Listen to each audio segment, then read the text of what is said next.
प्रभो नमः शिवाय धवलेश्वराय बालालिंग महाप्रभु दीपम यदि परम ब्रह्मा दीपम यदि जनार्दनः दीपाहरतु मे पापो पूजा दीप नमस्तुते आहे धवलेश्वराय बालालिंग महाप्रभु संसार सुखी रखंतु।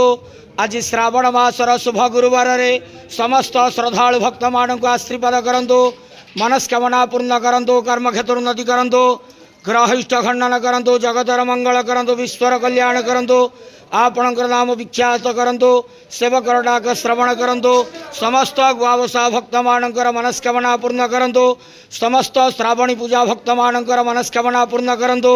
जो जो भक्त माने आपणक पाखरे मानसिक रखिछंती तांका मानसिक पूर्ण करंतु।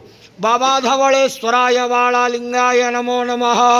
संसार सुखी रखंतु आनंद केवार हरि बोलो। आज श्रावण मासर शुभ गुरुवार रे समस्त श्रद्धालु भक्त मानक आशीर्वाद करंतु आनंद केवार हरि बोलो।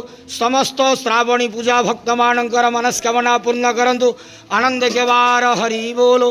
बाबा धवलेश्वराय बालालिंगाय नमो नमः।